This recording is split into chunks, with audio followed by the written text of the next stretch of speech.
So the story of Planet of the Apes dates back decades, and I'm interested to know if you've always been a fan of the films, and what made you want to make one of your own. Well, I was obsessed with Planet of the Apes as a kid. I saw, in the U.S. we had, I don't know if it was here, there was a TV series when I was a kid. And it was actually at the end of the run of all the films, then they did a TV series. And it was only on for 3 months. And I didn't realize that until recently because it seemed like it was the most important thing of my childhood to me. And then somebody said, it was on for 14 episodes, but I was like, it was. But they had these dolls, and that's what introduced me to the movies. And I became obsessed with that John Chambers makeup that it was amazing. And so as a kid, I desperately wanted to be an ape. Like, that was the whole thing. I wanted to get that mask, and I was really mad that I could never look quite like Roddy McDowall or the gorillas. And when I saw Rise, I was really struck as an adult with what they had done, where they had re-entered the universe of my childhood, but done it in a way that was emotional.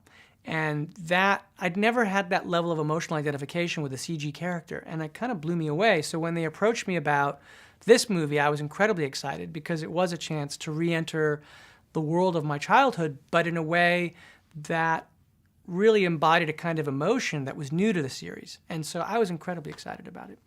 I read that you wanted Dawn to be more than just a post-apocalyptic world, Yeah. and more of a rebirth of planet Earth. Why Yeah. was that so important for you? Well, what happened was when they first presented me the story that they were planning on doing, the story began in post-apocalyptic San Francisco, and it was not ape-centric. The apes came down into the city. They actually also were more articulate than they are in the film, and I was like, what I would want to do was to create not a post-apocalyptic movie as the start, which I felt was kind of familiar, but to start in the ape world because I felt like that was something I hadn't quite seen.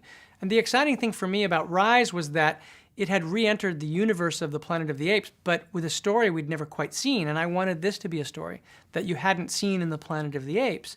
And so I thought if we could start with Caesar and see the world that they create, that would be almost like this silent movie. And it could be like the beginning of 2001, where instead of Dawn of Man, it would be Dawn of Apes.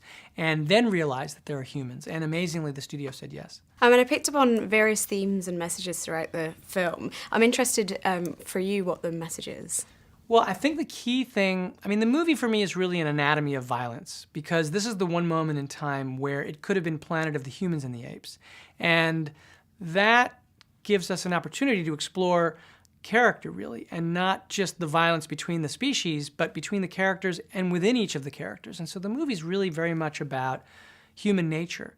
And I think that was, to me, the most important thing, was to find a way to sort of look at the pull toward violence that we all experience and the kind of fight that goes on within us between the different sides of our nature. And that is a uniquely Planet of the Apes kind of thing to get to explore on the canvas of a sort of, blockbuster movie. And I'm intrigued about how you direct and envisage the CGI and the scenes with the ape actors. Are you constantly looking at different cameras to see how it appears on screen? Or?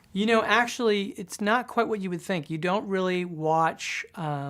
The CGI takes so long to do. There is a very, very crude version of what the actors look like as apes that you can look at in the volume. So let's say you're just learning how to move like an ape, and you've got these arm extensions so you can quadruped. You can then play back and look at yourself moving really broadly as an ape. And that's kind of exciting, but you don't get the detail of the performance and the emotion. So actually what I'm looking at during the whole time we're making the movie is cameras that are shooting Andy Serkis or Toby Kebbell, our ape performers, and watching them as actors. And in that sense, it's actually much more like directing a traditional movie than you would think. The performances and capturing them are exactly the same. The hard part is everything after that. You have to then reproduce those shots without the ape performers in them, and then you also have to get the human actors who are playing humans to play the scene again without the ape performers there. And so that's a very, very strange sort of thing. So it was very challenging, but the basic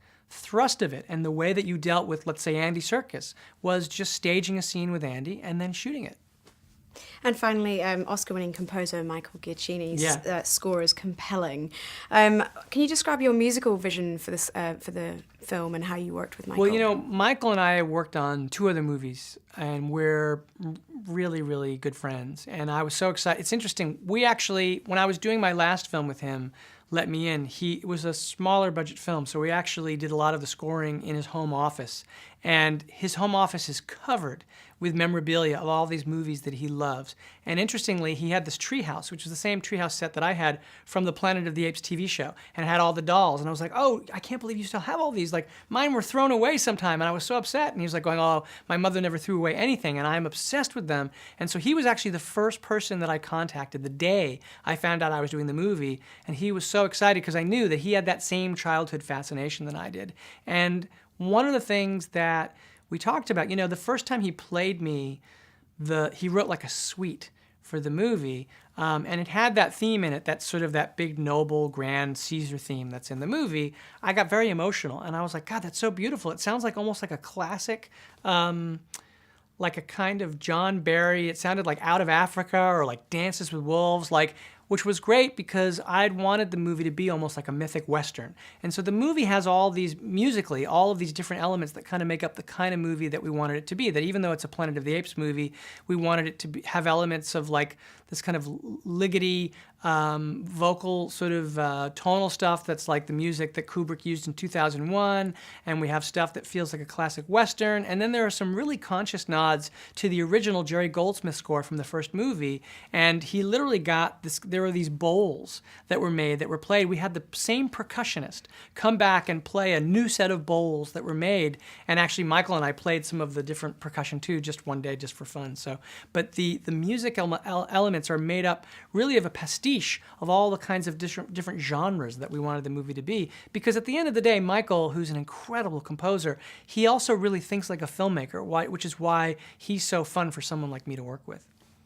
Well, wish you every success with the film when it Thank opens you. here. Thank you so much. I'm glad you liked it.